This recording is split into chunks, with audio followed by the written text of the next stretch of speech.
আমার পীর ও মুর্শিদ হযরত মাওলানা সুলতান আহমদ নানুপুরি রহমতুল্লাহি আলাইহি তিনি বলেন যে আমি যখনই ইয়া আইয়ুহাল্লাযীনা আমানু শব্দ শুনি তখনই আমি কান খাড়া করে দিই আর আমি বলে উঠি, জি আল্লাহ, আমাকে কিছু বলবেন?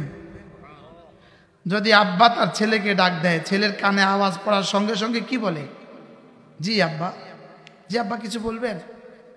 মাকে ডাকলে মা কি বলে? জি মা। আল্লাহ তাআলাও আমাকে ডাকেন, ইয়া আইয়ুহাল্লাযীনা আমানু, হে ঈমানওয়ালারা। এবার কাকে কাকে ডাকছেন? হে ঈমানওয়ালারা, বলেন হে ঈমানওয়ালারা। এজন্য ঈমানের বেলায় একটা মাসআলা হলো, আমি ইনশাআল্লাহ মুমিন এটা বলা যাবে না, বলতে হবে আমি অবশ্যই মুমিন। বলেন ইনশাআল্লাহ মুমিন না অবশ্যই মুমিন? আমি অবশ্যই মুমিন। এই জন্য শরঈ আকাইদের মাসআলা আছে, এটা আনা মুমিনুন হাক্কা বলতে হবে। আনা মুমিনুন ইনশাআল্লাহ বলা যাবে না, বলতে হবে আমি অবশ্যই মুমিন। বলেন আলহামদুলিল্লাহ, আমি অবশ্যই কি? আমি অবশ্যই মুমিন। আনা মুমিনুন হাক্কা, আমি অবশ্যই মুমিন।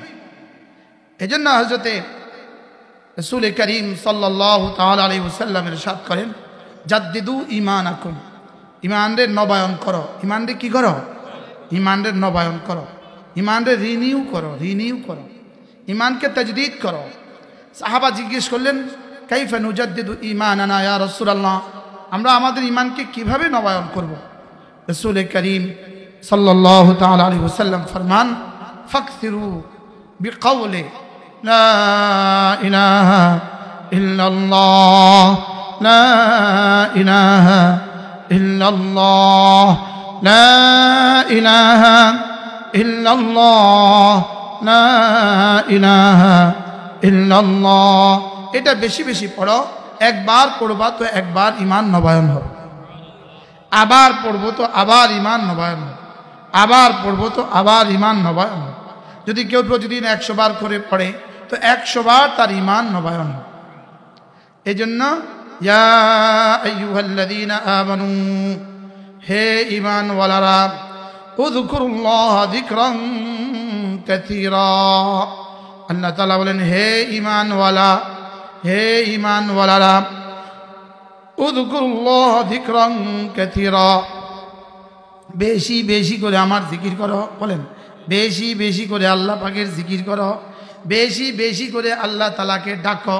বলেন বেশি বেশি করে আল্লাহ তাআলাকে, উযকুরুল্লাহ, আল্লাহকে ডাকো, যিকরান কাসীরা, বেশি করে করে, বেশি বেশি করে জিকির করো।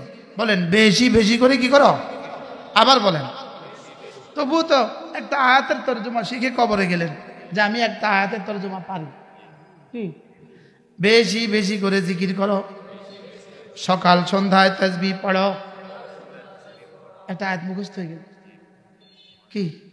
বেশি বেশি জিকির করো, সকাল সন্ধ্যায় তাসবিহ পড়ো, বেশি বেশি জিকির করো, সকাল সন্ধ্যায় তাসবিহ পড়ো, বেশি বেশি করে পান খাও। এই শব্দ যদি কোরআন শরীফে দিত তো কি অবস্থা হইতো? বেশি বেশি করে চা খাও, যদি এটা কোরআন শরীফে আসতো তো কি অবস্থা হইতো? হ্যাঁ, তখন একজনও খাইত না। তখন বলতে কোরআন বলছে, একজনও খাইত না। যদি শুধু একবারে কথা আসতো পান খাওয়া সুন্নত, তো আর কেউ খাইতো না। সুন্নত না, না খাইলে কি?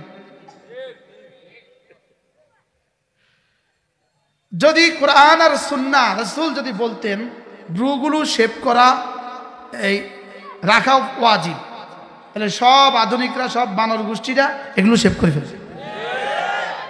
আর যদি বলতো কাটা হারাম, যদি বলতো কি, মানে এটা নিয়ে কথা বললেই তার বিপরীতটা করতো, লেকিন এটা নিয়ে ইসলাম নীরব।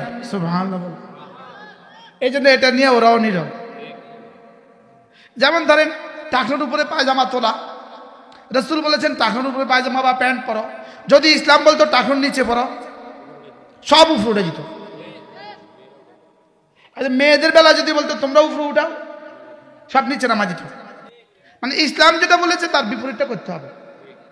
ইসলাম যেটা বলেছে তার বিপরীতটা কি? তার বিপরীতটা করতে হবে।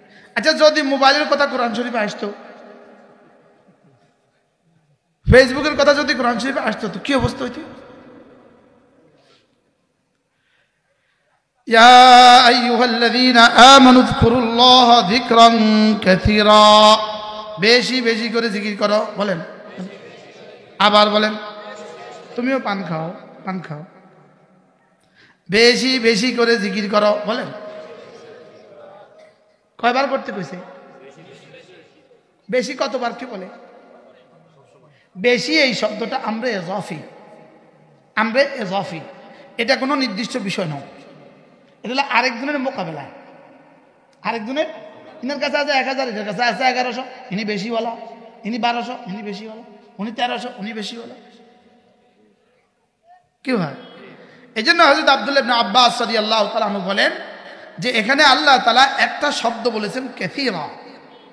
এই জন্য জিকির এমন এক ইবাদত যে ইবাদতের মধ্যে কোনো সংখ্যা নাই। সুবহানাল্লাহ। যে ইবাদতের কোনো গায়া নাই, কোনো সীমা নাই, কোনো সীমা নাই। যে ইবাদতের কোনো কাইফিয়ত আল্লাহ তাআলা ঠিক করে দেন নাই। সুবহানাল্লাহ।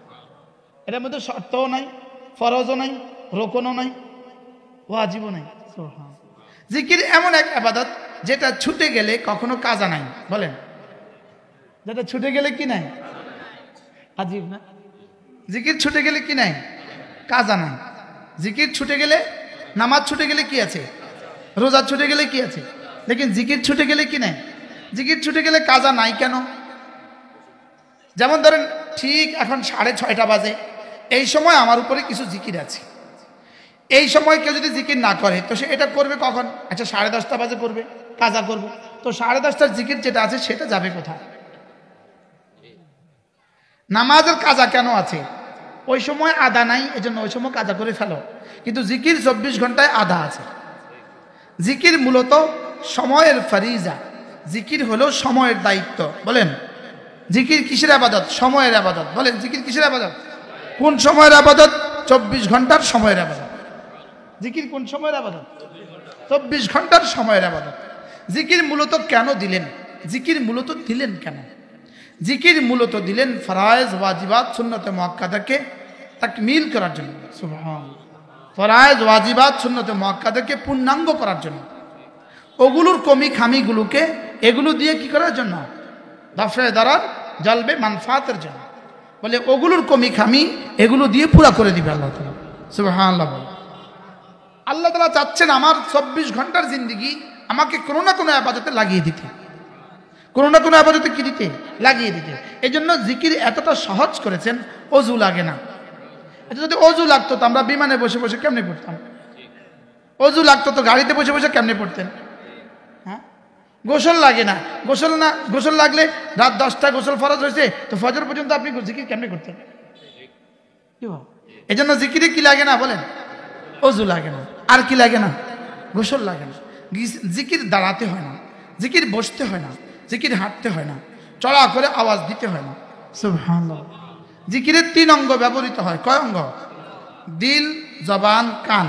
বলেন, আবার বলেন, দিল, জবান, কান। দিল থেকে উঠে জবান দিয়ে বের হয়ে কান পর্যন্ত। বলেন, দিল থেকে উঠে জবান দিয়ে বের হয়ে কান পর্যন্ত। আপনার দিল থেকে উঠে জবান দিয়ে বের হয়ে কান পর্যন্ত উঠতে দেরি হয়, আর সাজিমে উঠতে দেরি হয় না। আর সাজিমে উঠতে দেরি হয়, জান্নাতুল ফেরদাউসে পৌঁছে যেতে দেরি হয় না। জান্নাতুল ফেরদাউসে পৌঁছতে দেরি হয়, গাছ তৈরি হইতে দেরি হয় না। কি হয়?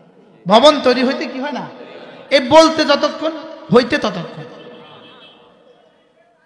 এজন্য রাসূল করিম সাল্লাল্লাহু তাআলা আলাইহি ওয়াসাল্লাম হযরত মুআয ইবনে জাবাল রাদিয়াল্লাহু তাআলা থেকে বর্ণিত, তিনি বলেন আল্লাহ রাসূল একদিন আমাদেরকে জিজ্ঞেস করলেন, আউনাব্বিউকুম বিখাইরি আমালিকুম ওয়া আজকাহা ইনদা মালিকিকুম ওয়া আরফাইহা ফি দারাজাতিকুম। ও আমার সাহাবীরা, আমি কি তোমাদেরকে বলবো না ওই আমলের কথা যেটা তোমাদের জীবনের শ্রেষ্ঠ আমল, যেটা আল্লাহ তাআলার কাছে সবচেয়ে দামি আমল, এবং যেটা তোমাদের দামকে আল্লাহ তাআলার কাছে সবচেয়ে বুলন্দ করে দিবে। এই আমলের কথা আমি কি বলবো না? খাইরিন লাকুম, ওই শ্রেষ্ঠ আমলের কথা আমি কি বলবো না? আফদল আমলের কথা আমি কি বলবো না? আজকা আমলের কথা আমি কি বলবো না? ও খাইরিন লাকুম মিন ইনফাকিদ যাহাবি ওয়াল ফিদ্দা, স্বর্ণ আর রৌপ্য আল্লাহ তাআলার রাস্তায় খরচের চেয়ে দামি আমলের কথা আমি কি বলবো না?